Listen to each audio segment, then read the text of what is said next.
Welcome to this evening's webinar. I'm Russell Davis. Here I am.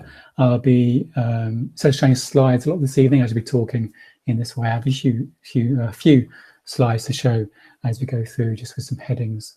But I'd like to just get in front of the camera and get connected to you in this way. Apologies if I look down briefly. Just got a few notes to make sure I keep on track and not go too far off track and overrun too long. I can talk forever. I just want to keep it tight and make sure I make this as valuable for you as possible. Those who are just still joining, if you see the chat box on your right, that's how you can type questions, and I'll take those questions at any point during this evening. So welcome to this evening's webinar on how to give birth to a life you love and no longer feel life is on hold on your journey to getting pregnant. I want you to listen this evening without making any notes, so please don't make any notes. You can have the recording of this and listen to it many times if you like. I want you to have an experience over the next hour. I don't want you to listen to reinforce what you think you know, or even find out something you don't know. I want you to have an experience. So many times we listen to things or read things for intellectual understanding, or if we think we hear something or read something that's useful or helps us in some way, we want to hold on to it and remember it. But often when we do that, we intellectualize it. It comes as an intellectual piece of information into our cognitive minds, but doesn't get down into our heart. And when it comes to matters of the heart, it's a change of heart that's going to really change our life. The first time I came across the psychology of the mind that really set my life free, that I'm going to be introducing in some of the concepts this evening, I begin to realize you learn a different way that makes a difference when it comes to personal development and finding peace of mind and being in tune with ourselves. I was in a 2-day workshop and I spent a lot of time, effort, and money to be there. And the person leading the workshop encouraged us to put our pads and pens down and have an experience over those 2 days. I felt naked without my pad on my knee. I felt terrified I wouldn't get value from that time and remember all the things I thought I needed to remember to make a difference. But I trusted him and I did that. And he was saying, how many times do we make notes or go to workshops and trainings and make loads of written notes that don't really make a difference to our life? It's better to go away with one insight, one aha moment, one change of heart that makes a difference to our lives, than loads of written notes actually go nowhere, that soon get forgotten. So that's my wish for you this evening, is just to listen for feeling within as you hear my words. Listen to the response within you, because it's when it comes from within you, you really hear it and it makes a difference. It's not what I say that makes the difference. It's what your soul hears. It's what wisdom you take from it. So I encourage you to just listen for a feeling within and have an experience over the next hour. I want to start with telling a bit about my story because it's so relevant to the subject tonight. Some of you may have heard this, some of you may not. And even if you've heard some of the things I shared tonight before, again, I encourage you to listen as if you know nothing. Play Dharma for an hour. Because when we listen with an open mind and fresh mind, we might be surprised how we take something different. We learn something new. I listen to talks or read books I've read and heard many, many times. When I listen just by being present, it's amazing how every time I get something different, because we're always in a different place when we're here. So my wife and I had a 10-year journey of fertility. My wife was diagnosed with PCOS as a teenager. So I always thought maybe she wouldn't be able to have children. And we thought we were okay with that when we got married. And After a while, my wife wanted to find a way of managing things in a much more healthy and holistic way. She was fed up of going back to the doctors and just told to take more stronger and stronger drugs, and so there's no other, being told there's no other way of dealing with the condition. We sought out a natural holistic gynecologist who crossed the boundaries between conventional and Chinese medicine. And cut a long story short, 8 years in, she got her full fertility back. Or for the first time, got a full cycle back, healthy cycle. So there's no technical reason why she couldn't have her own children for the first time in her life. And what was interesting, when we thought we were okay with not having our own children, because we had loads of children in our lives, to family and godchildren, and we were doing youth and children's work. Children are an important part of our lives. And we thought we'd foster or adopt. In fact, we got trained as foster carers and doing respite foster care. So we always thought we were okay with not having our own children. But it turns out that wasn't true. The moment it became a possibility, we began to allow ourselves to really feel our heart's desire to have our own children. And after a year or so, things weren't happening.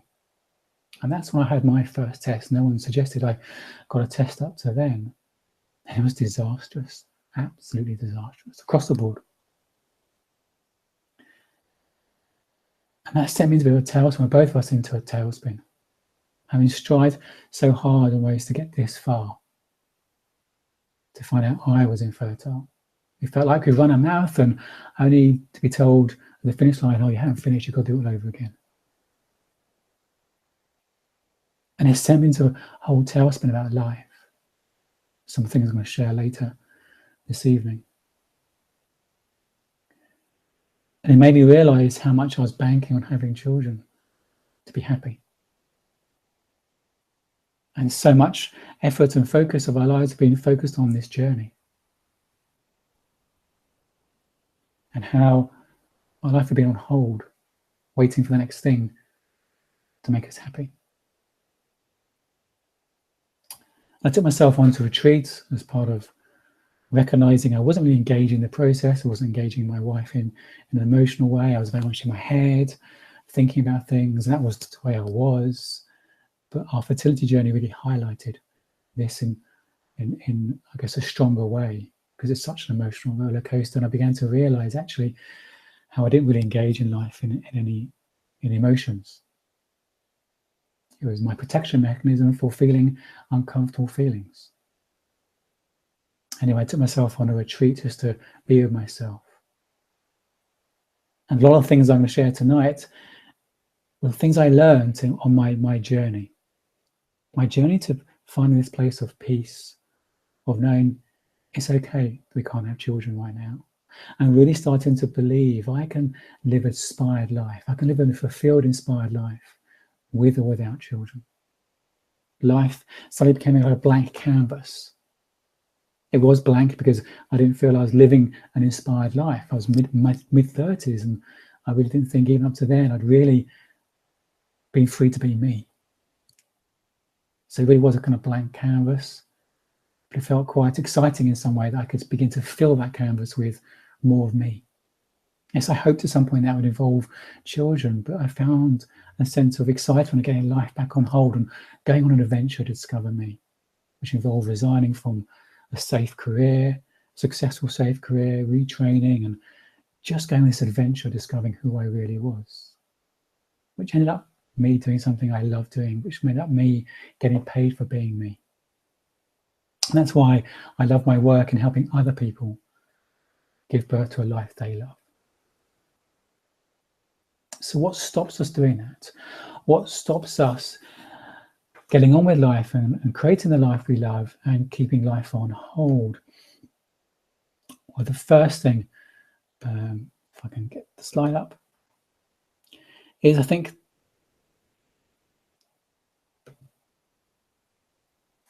I can move it on. Excuse me if technology is failing me. Is limiting beliefs. One of the things I really found on my journey when I went on this kind of this retreat and just being with myself, one of the things I found was that I had all these limiting beliefs. I was engaging in a battle with life. I wasn't living harmoniously with life. I actually felt like a victim in life, and it felt like a bit of a battle.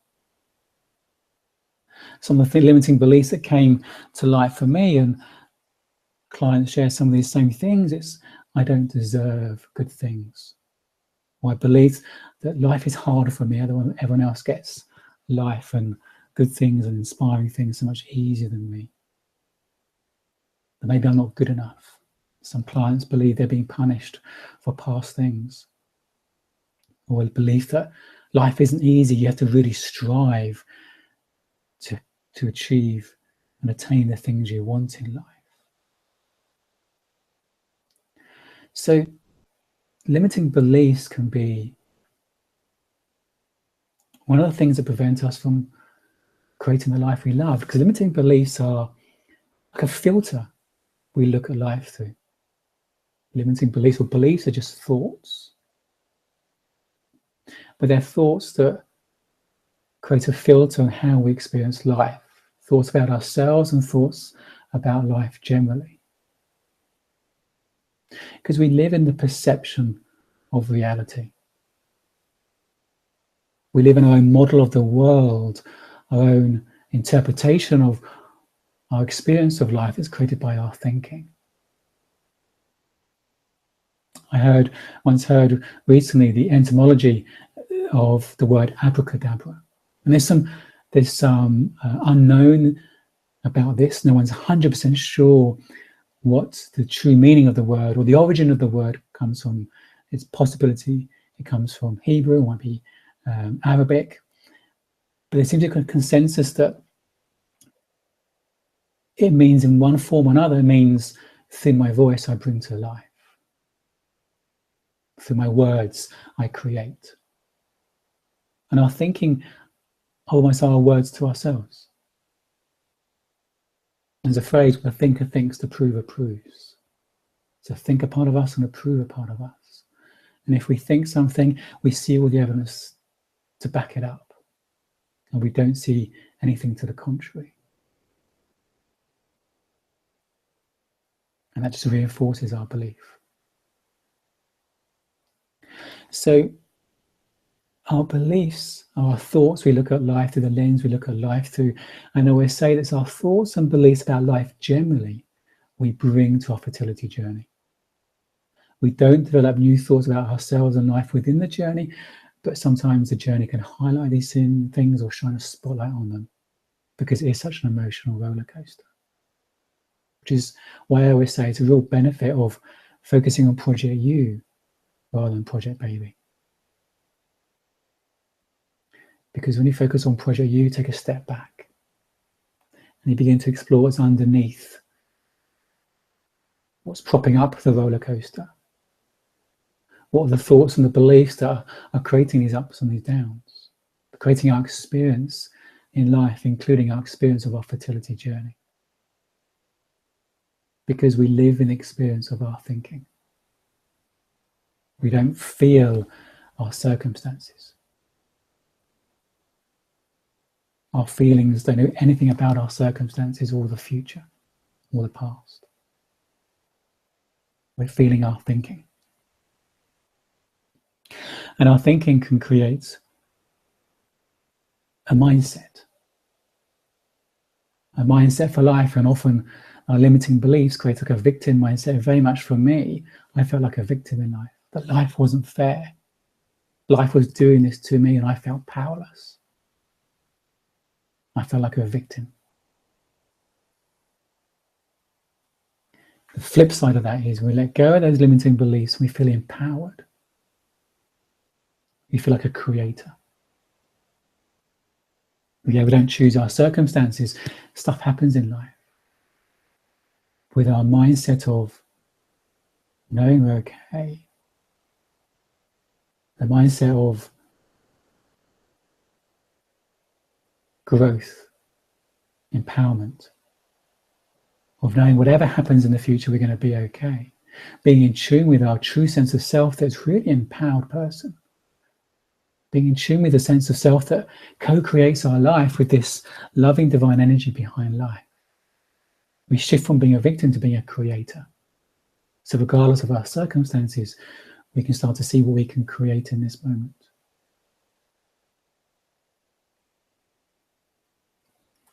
So our thinking are the glasses we look at life through. Our thinking is what we pick up from a very young age. We don't come into the world with our thinking. We learn it from a very young age. And our thinking starts to tell us what we think we need to be okay, to be happy, to be content.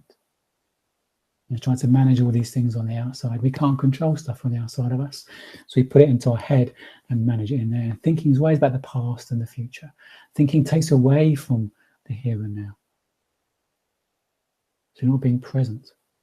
We're not being our full potential of ourself, because as a species we're designed to live in the present.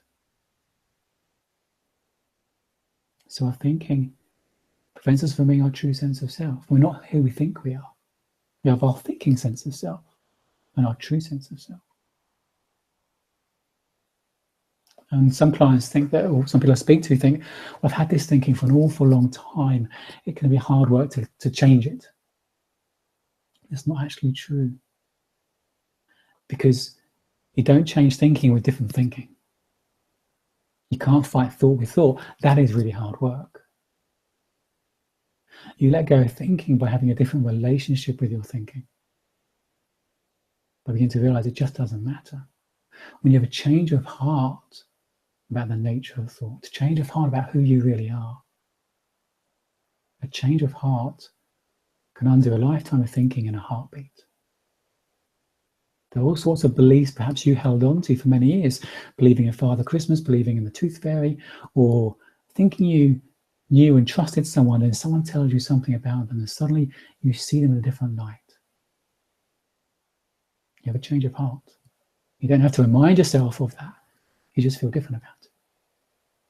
When you have a change of heart about yourself and life and where your well-being comes from, and the nature of thought and how our mind works and what's behind our human experience, we have a change of heart about our mindset. It can bring an amazing life-changing experiences. My clients often say that everything's changed but nothing's changed. A client today said, I don't know what you've done. Those things are different. So what were the magic words you said? I really wish there was a set of magic words.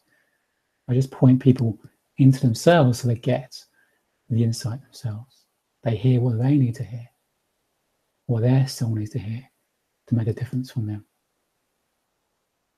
So limiting beliefs can really trap us and keep us feeling stuck.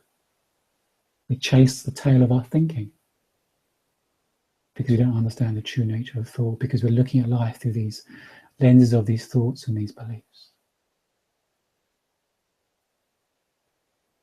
So what's the second aspect of life that can keep us from feeling on hold? Fear of not being happy.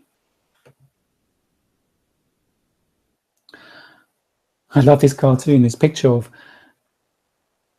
fear of letting go of something we love, or the idea of having something we love or not getting something we love, or something we really want, our heart's desire. When I talk to people about creating a life they love,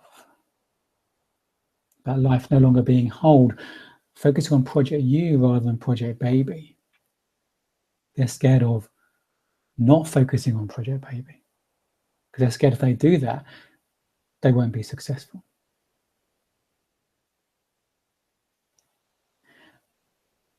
But our thinking often tells us, no, I'll be happy when. I'll be happy when I have the baby, when I get that thing. Or I'll be happy when I get the promotion. I'll be happy when I have this amount of money in the bank, whatever it may be. And it's the fear of not attaining that thing, whatever that may be, that keeps us feeling stuck. It becomes a vicious circle. because the fear of not having it means we operate from a fear mindset rather than a creative mindset.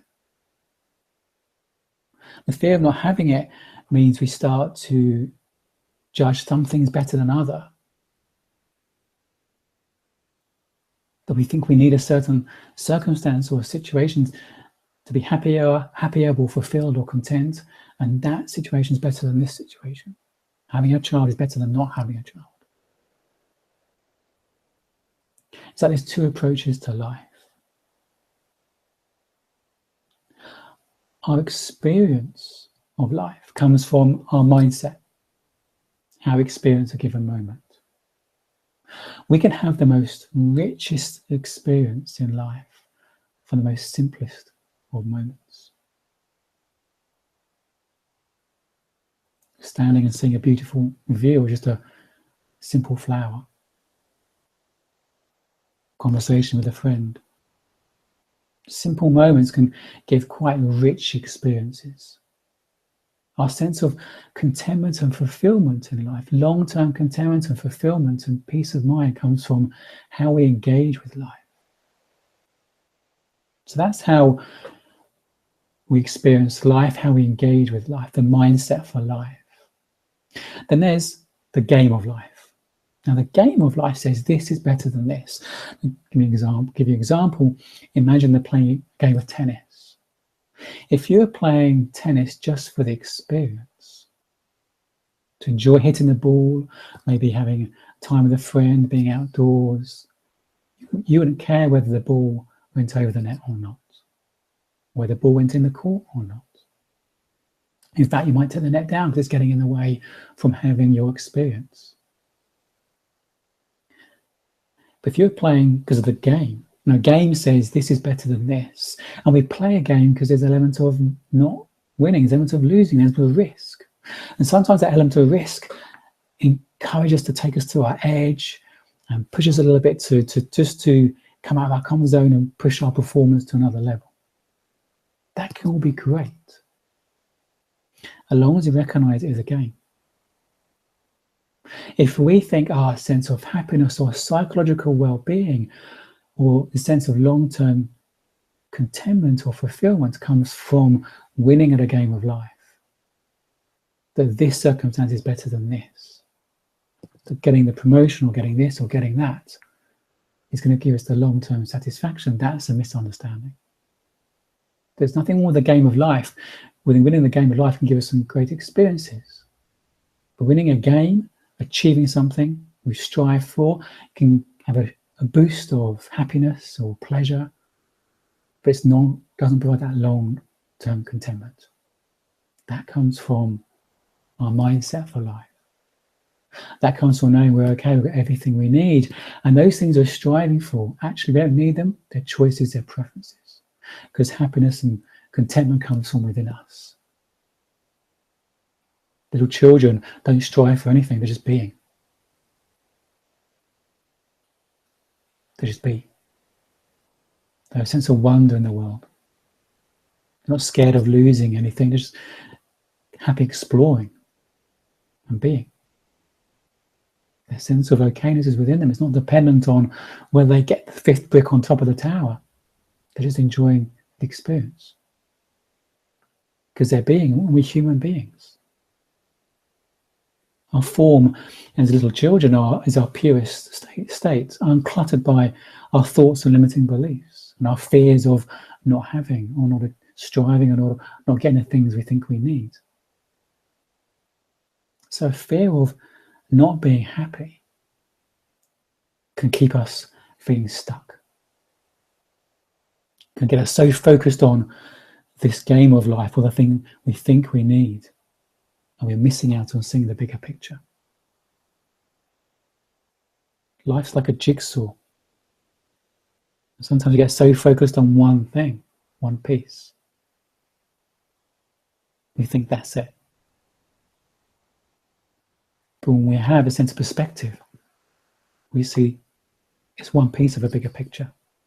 And it's the same with our life. Sometimes we get so focused on one element one game we think we need to win, one thing we think we need to achieve. We're not seeing the bigger picture. And often we're so focused on that one thing because it's out of fear of not getting it. And we're building that thing, we're striving for that thing out of fear. Fear of not being happy, fear of never being fulfilled. I'll tell you a story. If you imagine living in this kingdom that's besieged by a dragon, a big, big, scary, benevolent dragon, not a friendly, how to train your dragon, a big, scary dragon. If you grew up in that kingdom, you'd be very good at protecting yourself from that dragon. You'd get very good at protecting yourself from the fear, the threat of that dragon.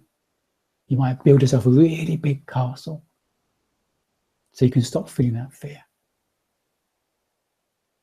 And often in life, we build these things, we play the game of life, we strive for the next thing because we think it's what we need to protect us from the fear of disappointment, the fear of not achieving, the fear of not being good enough, where it may be, the fear of people think about us. And if we could recognize there is no dragon, there's nothing to be scared of, whatever happens, we're going to be okay. We can build a castle if it's a really cool thing to do. It becomes a preference rather than something we think we need to be okay, to be safe, to be happy, to be content. So it's ironic, the very thing we want, again, it's the mindset we bring to it, can often prevent us from getting it. And we get so hooked onto that one piece of the jigsaw, we forget the rest of life. So life feels on hold.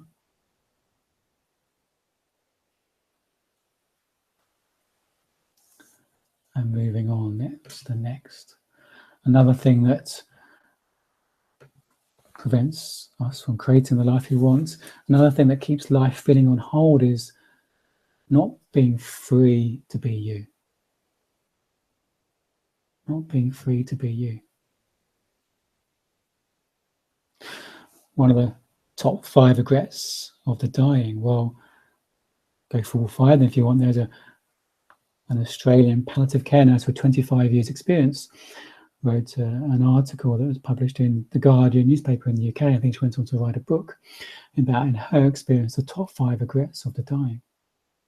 And one was, as you expect, I wish I hadn't worked so hard. The other was, I wish I kept up with my friends more. One was, I wish I allowed myself to be happy. One was, I wish I expressed myself more. And the other one was, I wish I lived the life I wanted and not the life others expected of me. I think in a way you could summarize those regrets as, I wish I was free to be me more. I wish I could live my life being free to be me. I grew up in an environment where I learned quite quickly that I was okay if other people were okay or thought I was okay. I grew up trying to manage or meet my parents' expectations and teachers' expectations, wanting people to like me. It wasn't because I overtly put those on me, that was as a child, that's the thinking I picked up, my interpretation of things. Well, I thought I needed to be okay, to be happy, to be safe, to be content. I became a people pleaser. Went through my career working for a large corporate, people pleasing. They loved me because I very rarely challenged anything. I just agreed and got on with it. And it meant actually I didn't feel very happy there. I was really honest with myself. I didn't feel to be free to be me. And I thought it was the environment, I thought it was the culture. That's probably a contributing factor. But the main thing is, it was my mindset. I didn't stand up for what I believed in. I didn't vocalize what I thought. I didn't allow myself to be me. And even this comes up occasionally, thinking of thought habits, even though I've changed my relationship with my thinking. We still forget at times, and I sometimes why will people think about me? I did a video recently about being free to be me.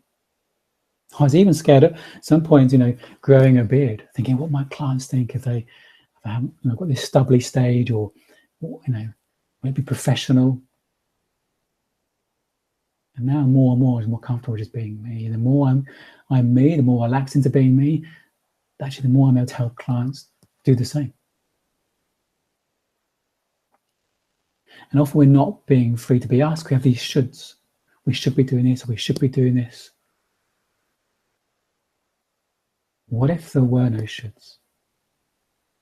Shoulds are just judgments of what is right or wrong or good or bad. Again, it's the game of life. That's better than this. I should have done this. What if there were no shoulds? What if there was no right or wrong or good or bad? What if it was truly okay just to be you? And I found that when I was living a life of trying to please other people, I lost connection to who I was, what I wanted. So my energy and my thinking was managing their stuff, how they're feeling, their expectations of me. I was all focused on them, rather than actually being free to be me in that moment about what I wanted, my hopes, my dreams, my desires in that moment. It was quite a revelation for me in the midst of our fertility journey to think, actually, it's okay to be me. It's okay to be happy. It's okay to play. Play is doing something just for the hell of it, because we enjoy it. As adults, we've lost that sense of play. And I encourage you to play more. Do the things you love just for the hell of it. Discover who you are by allowing yourself just to do the things you enjoy. We get brought up to not be selfish and focus on other people. But it's like the aircraft analogy, and I used to work for an airline, I've heard this many times, and the unfortunate event of the oxygen mask coming down, to put your own mask on first before you help someone else. Completely made sense to me for many years until I had our son. I thought, if my son's sitting next to me, is that true? Will I really do that? But I know enough about how quickly you can get confused with the lack of oxygen.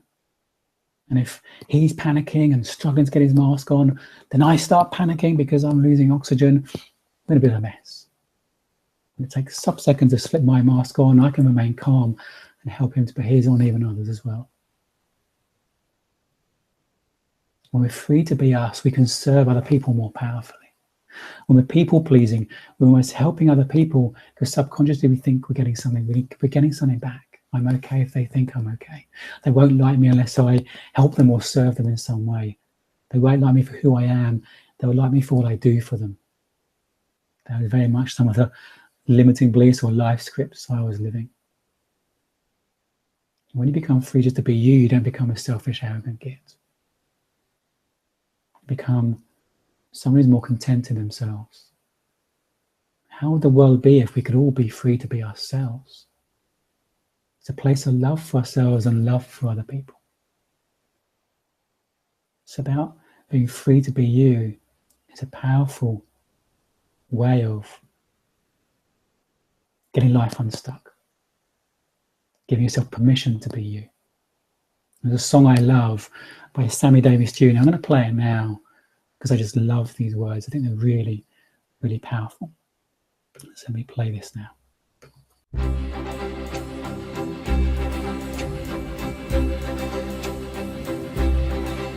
Whether I'm right or whether I'm wrong, whether I find a place in this world or never belong, I gotta be me,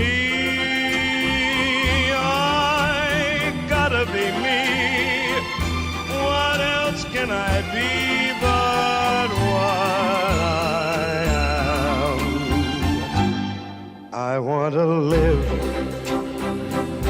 not merely survive. And I won't give up this dream of life that keeps me alive. I gotta be me,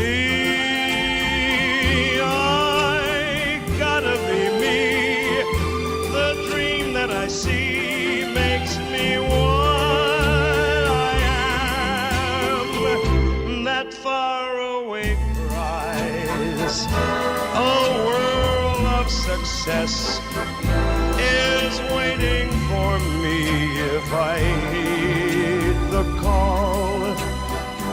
I won't settle down, won't settle for less, as long as there's a chance that I can have it all. I'll go it alone, that's how it must be. I can't be right for somebody else if I'm not right for me.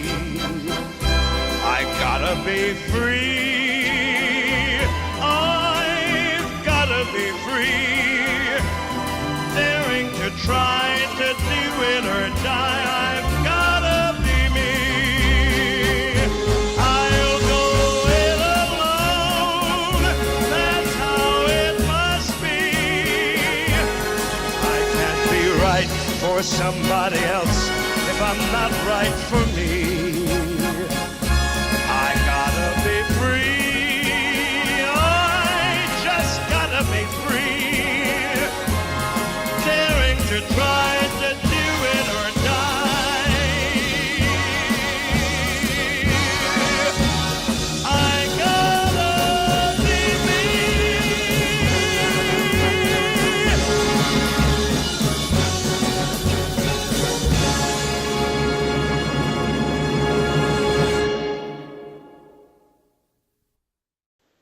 I love that song. I hope you enjoyed it as well.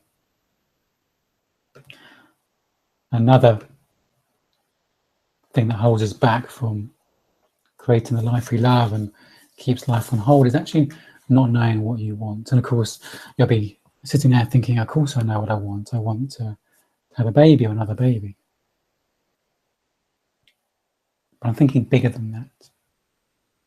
Going back to the jigsaw, I do believe we all have a sense of purpose or a soul's calling that's even bigger than being a parent.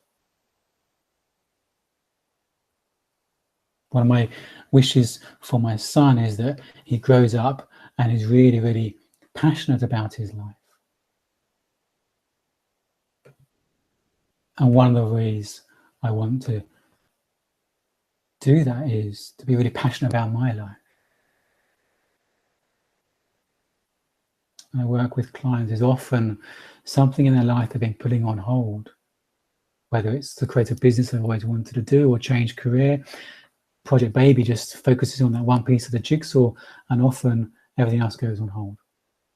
Often we're so focused on pleasing other people and managing stuff on the outside. We have a cluttered mind, busy mind, stressful mind. We don't have the clarity about what we'd love to create in our life. What would you love to create with your life, even beyond having children? I think many people think having children will give them a sense of purpose in life. But if we think having children is our sense of purpose, we live our sense of purpose out through the children. That can put a lot of pressure on them. I do believe we have a sense of purpose even beyond having children. What would you love to do with your life? What would you love to create with your life? We're so good at articulating what we don't want. We're not so good at giving ourselves permission to explore what we really want. What secret fairy godmother goals do you have you do nothing about?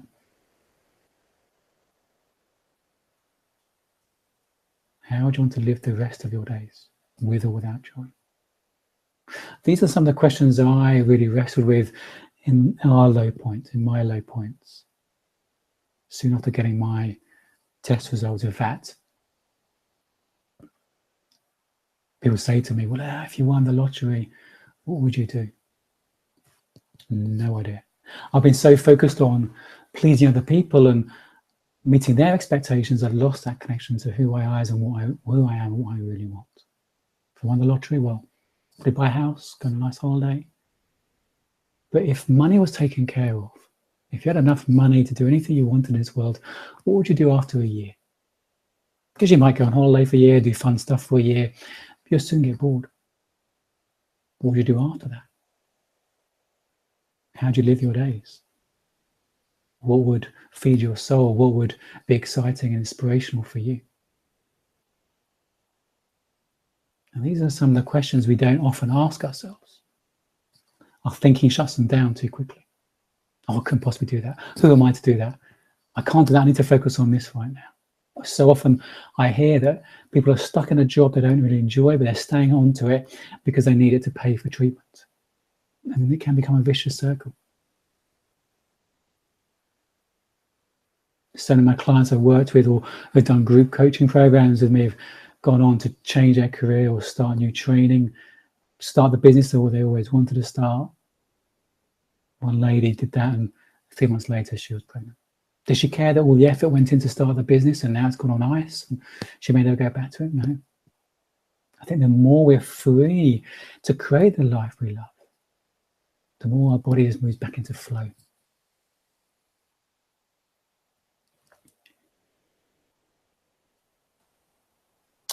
The fifth area I want to look at that stops us creating the life we love is having the wrong guidance mechanism. We have two guidance mechanisms within us. One is our thinking. The other is our soul, our heart. Being open to hearing that, connecting with that, opening ourselves up to honoring our instinct, our intuition. So often we think we need our thinking to be wise, to be happy, to be safe, as a guidance mechanism to life. When people say, what do you do?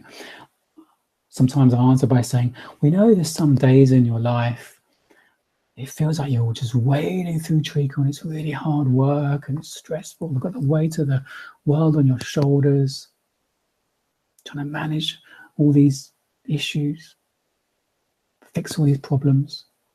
Some days just feel like you're flowing through life, you're on fire. Solutions are coming quickly and bang, bang, you're performing really well and you just feel great. Well, I help people have more of those flow days. Clients get that. Everyone can sense, yeah, some days I'm like this, yeah, bang, bang, bang. Some days, wading through treacle. And I ask them, what are they thinking to get them into that flow state? Or what are they thinking in that flow state to create that experience? And they soon begin to realize it's a non-thinking state. In those days, in those moments, they'd be just being. They're not thinking about what they need to do or solutions or anything else, they're just being. It's a state of being. And they're acting instinctively. They're trusting their intuition, their instinct on situations. It's an instinctive way of being. That's the best guidance mechanism to life, moment to moment, but also for the big things as well. So we have two voices within us, two guidance mechanisms within us. One is our instinct, which is a still, soft flute playing in the background. The other is our thinking, like a brass band in our head. They're scared we're not going to be okay. Because thinking is based on fear of not being happy, content, be safe, whatever. Following our instinct can feel scary because sometimes it means coming up against our comfort zone, leaning into our edge. So sometimes it doesn't always feel good, but it feels right. Biological cells in one or two states, either in growth or protection. If there's a threat in their environment, they go into protection mode, they stop growing. We're the same. Or in the feeling of growth or feeling of protection. And everything we do is motivated by either growth or protection, love or fear. It's not what we do, it's why we do it. So many people there are doing so much on their journey to improve their fertility, but they're doing it out of fear of not having a baby. And that fear could be doing more damage than the benefits of those things they're doing. That was definitely the case in my experience. I did everything I could to try and improve my fertility. I went on a 4-month program to improve my fertility. There's lots of things you can do to improve male fertility because male sperm is generated every 3 months. Lots of things I truly believe can make a big difference in our lives and our fertility. And I still use today from time to time for different things in my life. But after 4 months, my fertility actually got slightly worse. The doctors didn't believe it'd get any worse. I gave up, thinking, okay, there's nothing I can do. It's out of my hands. And that's when I went on my journey, because I think, okay, there's nothing I can do. Okay, we're talking to the clinic about ICSI, we're continuing our journey. But I went on this kind of, I guess, life journey, spiritual journey, whatever you want to call it. I came to this place of peace without giving up. I came to realize life is this blank canvas and I can get on with life with or without children. I let go of the fear of not having children. 4 months later, my wife was pregnant naturally. Against all odds, 1 in a billion chance we're told that would happen.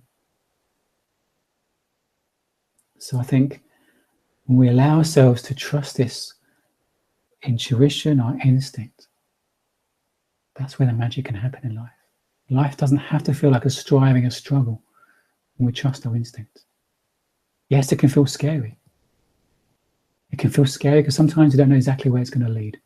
Our thinking wants to know a clear path from A to B will make sure we're going to be okay in the future. Trusting our soul or intuition, sometimes like driving in a thick fog. You can only see a few meters in front of us, but you can drive 100 miles that way, hundreds of miles that way. I believe the more we do that, the fog begins to clear. So it can feel scary. It takes bravery to honor that calling that there's something more different for you. And being true to your soul. For me, that turns life into an adventure. So having the right guidance mechanism, for me, again, allows us to unblock life and get life moving again. So there are 5 of the things I think can prevent us from getting life moving again, prevent us from living a life we truly love, even now as we continue our journey to getting pregnant. This is not about ditching Project Baby. It's about not giving up and stopping, and it's about recognizing we can create the life we love, even as we continue our journey. The more we do that, life begins to flow again, our systems inside us begin to flow again. Puts us into the most healthy psychological mindset, which puts us into the most healthy biological mindset. For me, that stems the tide that holds us back. And the mind and body are one system. It's a powerful, powerful tool we can utilize. It becomes more powerful when we stem that tide of negative thinking, of fear, of all those things we've been talking about. So for me, the foundation of this, I can find the next slide. The foundation of this is our mindset. This is how we get life moving again. It's having the most healthiest mindset that underpins the clarity of our vision and creating the things we want to achieve in our lives, the goals, and even helping us how to get there and overcoming hurdles along the way with the strategy. The foundation of all that is our mindset. We often have some misunderstandings of how the mind works. It keeps us in an unhealthy mindset. It keeps us feeling like a victim, keeps us feeling stuck. The more we understand how our mind works, the more we can free ourselves to truly know we're okay in this moment, and whatever happens, we're going to be okay. It changes us from striving to achieve those things we think we need to co-creating those things we want in our lives. with this divine loving energy behind life.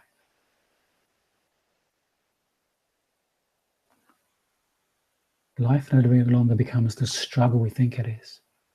It becomes a lot easier.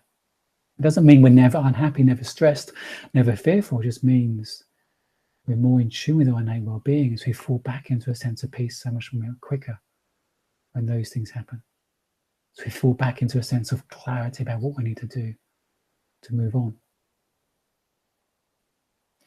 For me, our mindset underpins every area of our life, not just our fertility. Money, relationships, purpose, career. It's the roots of the tree of life we want to grow.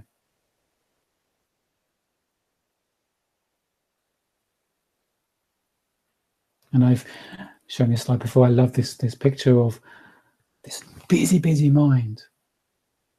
So many people I speak to and work with have a very busy mind. So many people are addicted to thinking. Well, I was so addicted to thinking. And my wish for people is to be free from that addiction to thinking. My wish is they have more clarity about their true sense of self, connected to their soul. That's my wish for you. To have this deeper connection to who you really are, not who you think you are. Deeper connection to this beautiful, perfect diamond of a soul that came into the world. And as life happens, life throws stuff at us. Throws crap at us, and sometimes it sticks. And we forget we're a diamond. We just see as this rubbish, these things we don't like. So we do a lot of things to try and improve that. A lot of self-help techniques and striving to polish the outside, to give a veneer of being okay. Or we mask up and put a veneer on, a layer of nail polish around the dirt, the rubbish, because we want people to see us the way we see ourselves or the way we think we are. But you're not who you think you are.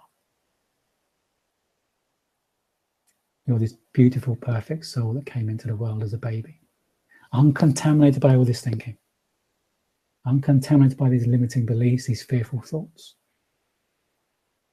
And the more we begin to know that and connect with that sense of self, the more we begin to know whatever happens, you're going to be okay. The more we get a sense of clarity about what it is we love to create with our lives. The more life no longer begins to feel on hold, we can experience life in this moment. Clients often say that they experience life in more in HD, in high definition. Client today said she drove a journey. She drives many times. She's driven this journey hundreds of times. Today, she saw something she's never seen before in it. A beautiful clock. It's been there all this whole time. She's more present. We take in more when we're more present. We're more connected to our true sense of self when we're present. So I hope that's been useful to you. I think we have a bit of a technical problem with the room, so the questions aren't coming in. So do email me if you have any questions. And I just want to leave you with one slide that to show how you can go deeper if you want to. If you go to my website, thefertilemind.net, you can sign up for 14 days of inspiration. I've got a secret Facebook group you can join. You can sign up for my Getting Started pack, and you get these weekly-ish emails of things to help you, and you'll find out more about future webinars. And on there, there's hypnosis programs you can get. I work one-to-one if you want to explore that. But I'm putting together a small group of women who want to journey together on Project You, who really want to have a shift in their mindsets, to unblock their life, to really get a sense of life no longer being on hold and really being free to create the life they want. I'm looking to start that in October. So if you're interested in that, do get in contact, drop me an email. We can have a conversation to see whether that's something useful for you. So thank you for listening. Thank you for being with me this evening. Do get in contact direct if you have any questions or if you feel I can help you in any way. I look forward to connecting with you soon.